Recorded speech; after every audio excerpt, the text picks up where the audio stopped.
Nah, ada yang punya perspektif seperti ini. Punya perspektif bahwa kesepian itu lahir sebenarnya karena ada keinginan untuk dipahami yang tidak terpenuhi.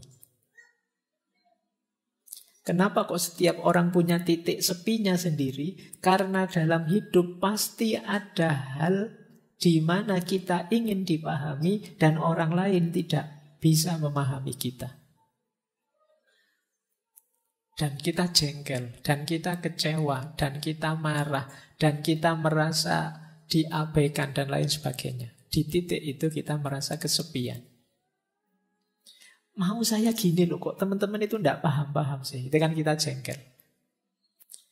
Keinginanku itu seperti ini loh, kok teman-teman tidak peduli sih. Itu kan terus kita jengkel. Di situ kita merasa kesepian. Makanya katanya Carl Jung yang dulu pernah kita bahas, kesepian tidak datang karena tidak adanya orang di sekelilingmu, namun karena engkau tidak mampu mengungkapkan segala yang menurutmu penting. Ada hal penting ingin kita ungkapkan, tapi orang lain tidak paham-paham. Orang lain tidak mau tahu, tidak mau mengerti. Akhirnya kita merasa sendirian. Dilanjutkan itu oleh Jodi Picoult, ini novelis Amerika. Kata dia, biar ku beritahu engkau, kalau engkau ketemu seorang penyendiri, itu bukanlah karena mereka menyukai kesendirian, namun karena mereka sebelumnya telah berusaha keras untuk membaur ke dalam dunia, dan orang-orang selalu mengecewakannya.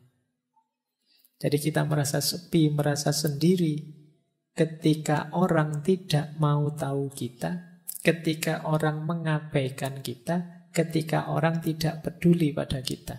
Dalam labirin kehidupan yang kompleks, kita sering menemui momen-momen ketika keinginan kita untuk dipahami dan dihargai tampaknya terabaikan. Cukup sakit. Setiap individu memiliki titik kesepiannya sendiri, tempat di mana kita merasa terpinggirkan, diabaikan, dan terkadang marah karena orang-orang di sekitar kita seperti tidak dapat memahami atau bahkan peduli terhadap apa yang kita rasakan. Sesungguhnya kesepian tidak hanya terkait dengan keadaan fisik kita sendiri, tetapi juga mencuat ketika kita merasa terisolasi secara emosional dalam kerumitan hubungan sosial. Sebagai manusia, kita semua mengalami momen di mana kita ingin diakui, dipahami, dan diterima dalam sosial. Namun seringkali kehidupan membawa kita pada titik di mana keinginan tersebut tidak terpenuhi, menciptakan rasa kesepian yang menyelinap dalam hati. Dalam video ngaji filsafat ini, kita akan mencari makna hubungan dan koneksi sosial. Mari kita telusuri lebih dalam mengenai dinamika kompleks kesepian dan upaya kita untuk menjembatani jurang pemahaman di antara kita.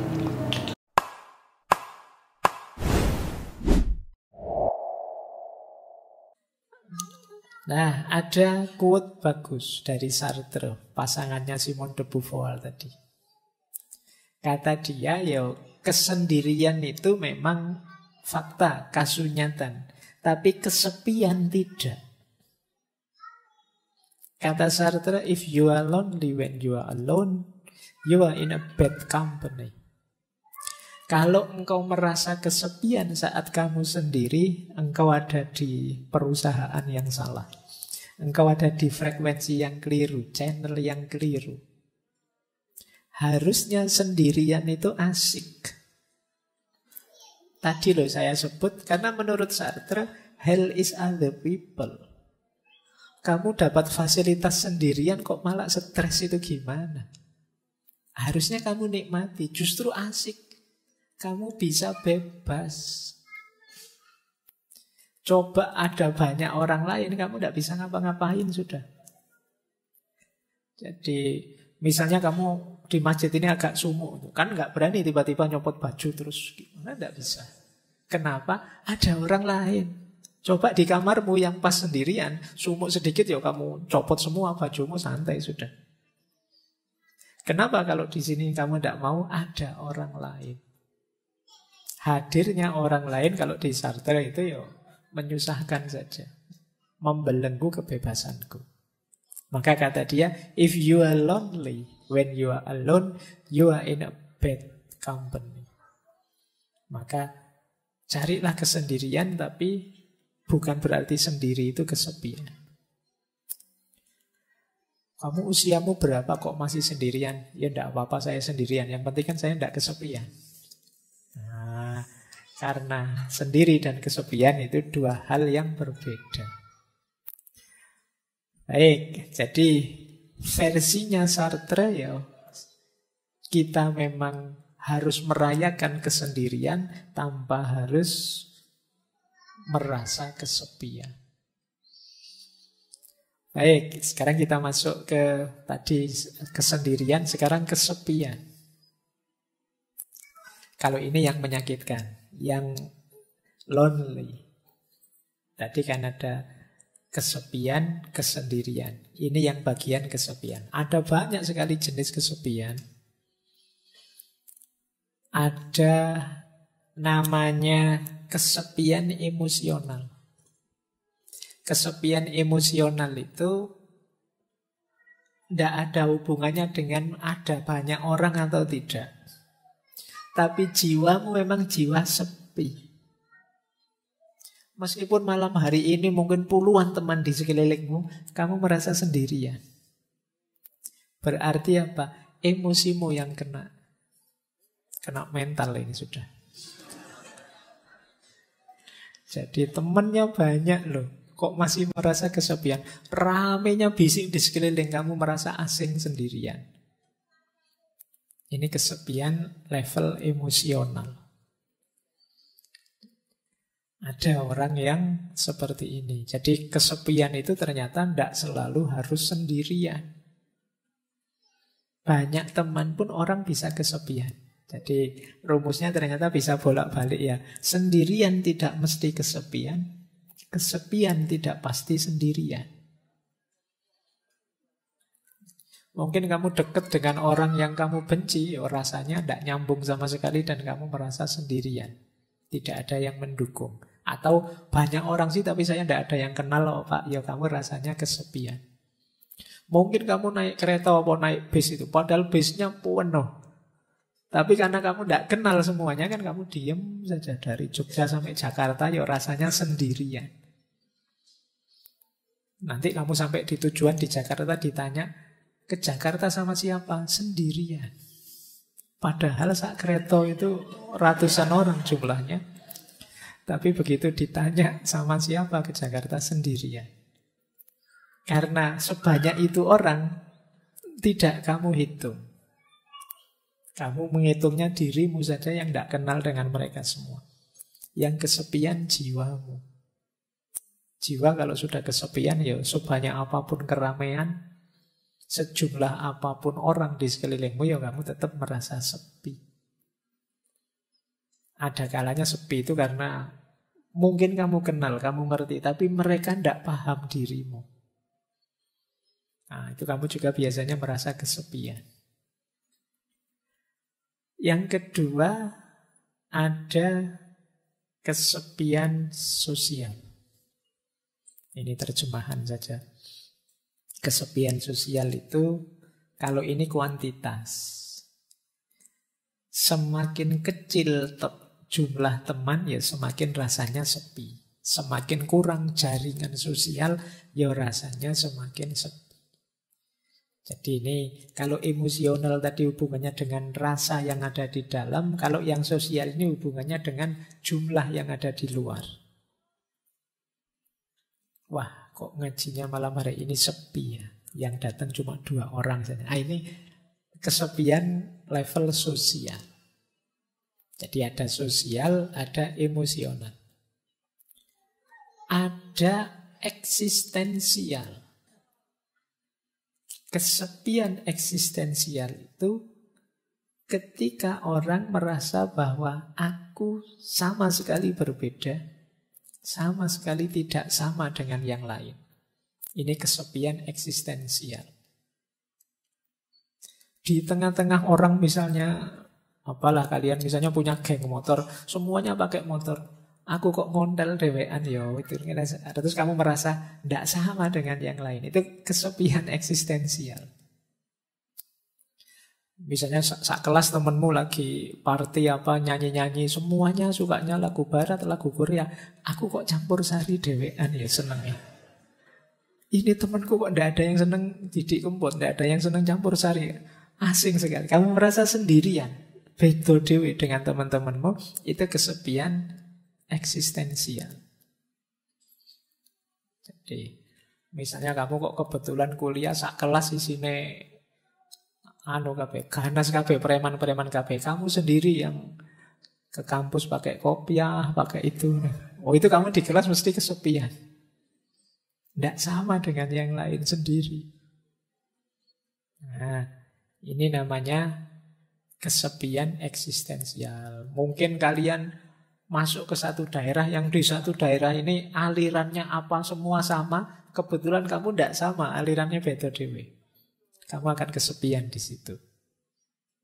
Itu namanya kesepian eksistensial.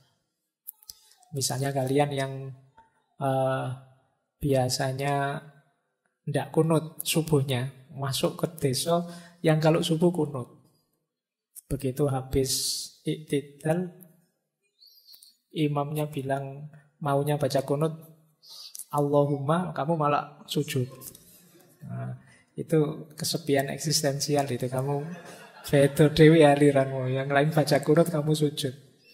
Sama seperti sholat id, takbir 7 kali, kamu malah ya ruku, ya sujud. Yang lain cuma takbir loh. Nah, itu kesepian eksistensial itu namanya.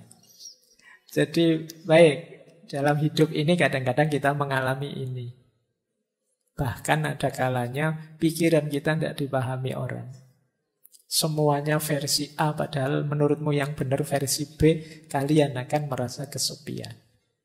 Itulah kesepian eksistensial. Nah, 3 yang terakhir situasional. Ada istilah kesepian sementara. Kesepian sementara itu dalam kondisi di waktu tertentu saja kamu merasa kesepian. Saya kesepian, Pak. Kalau malam hari saja sebenarnya, Pak. Kalau siang enggak. Kalau siang temannya banyak saya, Pak. Nah, itu kesepian yang sementara saja. Ada yang kesepian kronis. Ini kayak penyakit ya. Kebalikannya kesepian yang sementara, yang transien. Ada transien, ada kronis. Kalau yang kronis ini rasanya sepi terus. Kalau tadi kan sementara. Kayak kalian baru putus itu loh. Itu kan kamu kalau bikin puisi, hidupku rasanya dipenuhi kesepian. Itu kesepian terus, itu kronis sudah. Jadi kamu situasi apapun yang kamu hadapi, kamu merasa sepi. Jadi beda dengan transien tadi. Kalau transien di waktu tertentu saja. Kalau kronis ya ada kesepian situasional. Kesepian situasional itu syarat dan ketentuan tertentu yang membuat kamu terasa sepi. Pak, saya itu kesepian kalau akhir bulan. Kenapa? Uang saya habis. Nah, itu berarti situasional. Saya kalau akhir bulan rasanya sepi. Kenapa? Teman-teman menghindar semua, Pak. Kenapa? Ya mereka tahu kalau saya sudah tidak punya uang lagi, mereka khawatir tak utangi mungkin. Ini kesepian situasional.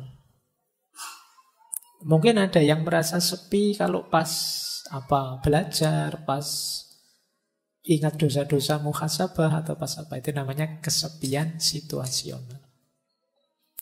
Jadi dari sini sebenarnya bisa kita simpulkan tidak ada orang yang tidak mengalami kesepian. Setiap orang punya kesepiannya sendiri. Termasuk orang, mungkin teman-teman ada teman saya ini Pak rasanya ceria terus, senang terus. Mesti dia gembira terus, enggak. Pastikan saja dia pasti punya momen-momen sepinya sendiri. Entah kapan, entah dalam situasi apa. Mungkin saat nilainya jatuh dari A jadi E, rasanya sepi.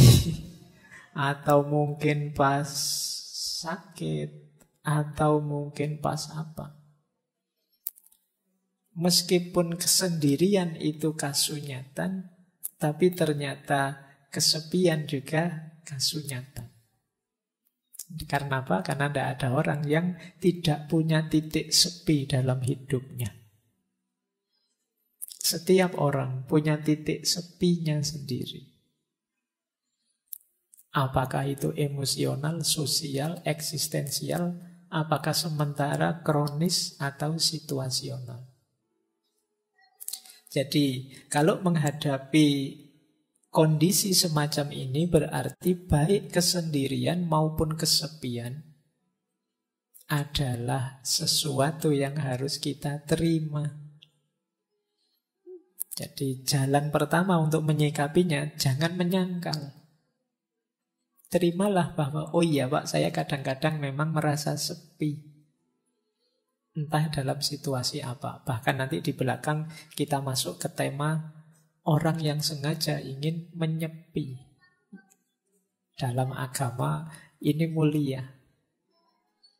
Jadi yang jelas, kesendirian dan kesepian itu dua hal yang sama-sama eksistensial kita alami dalam hidup kita. Nah, ada yang punya perspektif seperti ini. Punya perspektif bahwa kesepian itu lahir sebenarnya karena ada keinginan untuk dipahami yang tidak terpenuhi. Kenapa kok setiap orang punya titik sepinya sendiri? Karena dalam hidup pasti ada hal di mana kita ingin dipahami dan orang lain tidak bisa memahami kita. Dan kita jengkel, dan kita kecewa, dan kita marah, dan kita merasa diabaikan, dan lain sebagainya. Di titik itu kita merasa kesepian. Mau saya gini loh, kok teman-teman itu tidak paham-paham sih. Itu kan kita jengkel. Keinginanku itu seperti ini loh, kok teman-teman tidak peduli sih. Itu kan terus kita jengkel. Di situ kita merasa kesepian. Makanya katanya Carl Jung yang dulu pernah kita bahas, kesepian tidak datang karena tidak adanya orang di sekelilingmu, namun karena engkau tidak mampu mengungkapkan segala yang menurutmu penting. Ada hal penting ingin kita ungkapkan, tapi orang lain tidak paham-paham. Orang lain tidak mau tahu, tidak mau mengerti. Akhirnya kita merasa sendirian. Dilanjutkan itu oleh Jodi Picoult, ini novelis Amerika. Kata dia, biar ku beritahu engkau, kalau engkau ketemu seorang penyendiri, itu bukanlah karena mereka menyukai kesendirian, namun karena mereka sebelumnya telah berusaha keras untuk membaur ke dalam dunia, dan orang-orang selalu mengecewakannya. Jadi kita merasa sepi, merasa sendiri, ketika orang tidak mau tahu kita, ketika orang mengabaikan kita, ketika orang tidak peduli pada kita. Kita teriak-teriak, mbok jangan maki-maki di medsos, mbok jangan gegeran di medsos, ayo kita rukun. Dan orang-orang tetap maki-maki, tetap gegeran. Di situ kan kita merasa, ternyata suaraku tidak didengar. Ternyata nasihatku tidak diikuti. Ternyata keinginanku tidak dipahami. Di situ kita merasa, nilaiku ini apa sih? Nah, ini jadi sepilah kita merasa itu. Maka teman-teman kalau merasa hidupnya semi, coba dicek. Jangan-jangan seperti yang dijelaskan di awal, kita mematok keinginan terlalu tinggi terhadap orang lain. Kita ingin orang lain paham kita. Kita ingin orang lain suka pada kita. Kita ingin orang lain peduli pada kita. Kita ingin orang lain memperhatikan nasihat kita. Dan ketika keinginan ini tidak terpenuhi, kita merasa asing. Kita merasa sepi. Disitulah Khalil Gibran berkata, Rasa kesepianku lahir saat orang memuji omong kosongku dan mencela kediaman kebijaksanaanku. Dia merasa sepi karena kalau saya ngomong kosong yang aneh-aneh yang tidak penting, kok malah dipuji oleh orang. Semuanya nge-like, semuanya suka, padahal itu cuma isinya prank-prank yang tidak jelas. Tapi pas saya serius ngomong yang mantep-mantep atau saya diam dalam rangka bijaksana, orang malah mencelaku. Sekarang kan banyak orang yang mencela kediaman. Mencela kediaman itu maunya semua orang disuruh bersuara. Ya contoh paling mudah, di grup-grup WA itu saya kemarin di semua grup kan isinya innalillahi selamat itu. Isinya kan banyak itu. Seolah-olah yang tidak mengucapkan dan tidak nulis di WA dianggap sesuatu yang tercela. Padahal mungkin yang tidak ngirim WA itu yang serius berdoa, ngirim Fatihah, mendoakan. Sementara yang ngirim innalillahi ya copy paste atasnya saja. Ya, tapi lebih dihargai yang copy paste karena tampil. Tidak tampil dianggap tidak ada. Itu situasi hari ini begitu. Nah, ini bahan refleksi kita lagi. Jangan-jangan rasa kesepian kita karena kita berharap terlalu banyak pada orang lain. Akhirnya kita kecewa, akhirnya kita merasa marah, merasa tersisih, merasa tidak dipedulikan. Kalau memang ini masalahnya, saatnya kita berhenti terlalu berharap pada orang lain. Ayo bahagia dengan diri kita. Kenapa? Karena rasa kesepian yang membelit diri kita itu bahaya secara psikologis. Ini saya ambilkan dari satu penelitian yang menjelaskan rutenya orang kesepian. Orang kesepian itu kan mesti akarnya karena kecewa, tidak bisa ngeblend, tidak bisa berbaur dengan dunia di sekelilingnya. Biasanya orang ini terus menyalahkan dirinya sendiri. Kenapa aku kok introvert ya? Kenapa aku kok tidak bisa ramah ya? Kenapa aku kok tidak bisa? Jadi biasanya terus disalahkan dirinya sendiri. Orang tidak menghargai dia, disalahkan dirinya. Orang tidak peduli padanya tadi, disalahkan dirinya. Dia menyalahkan dirinya terus. Sehingga akhirnya meruntuhkan self-esteem-nya, kebanggaannya pada dirinya.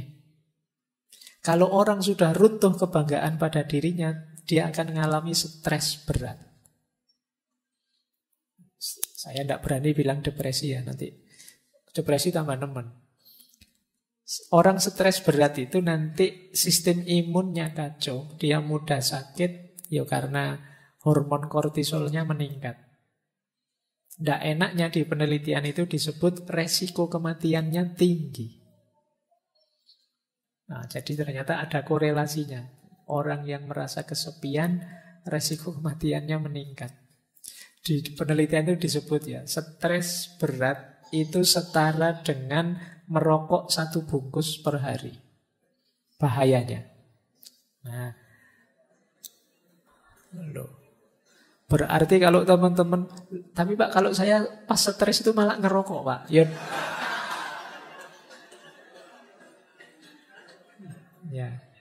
Ya wis bener, daripada bahayanya seperti ngerokok 1 bungkus, ngerokok saja sekalian 1 bungkus. Memang bahayanya itu. Dan lebih beresiko daripada obesitas. Dan lebih mempengaruhi kesehatan daripada orang yang tidak mau olahraga. Jadi ternyata efeknya bisa ke kesehatan. Meskipun tadi hanya kesepian. Sepi, menyalahkan diri sendiri, stres, dan mati. Resiko kematiannya tinggi. Oke, baik. Semoga teman-teman yang sedang sendirian tidak kesepian. Kalau kesepian, jangan selalu menyalahkan diri sendiri. Kesepian tidak apa-apa, asal gembira. Senang, menikmati. Alhamdulillah ya Allah, aku sendirian, tidak ada yang ganggu. Alhamdulillah sepi sekarang. Tidak repot lagi, tidak apa-apa. Maknai saja secara positif, biar tidak stres.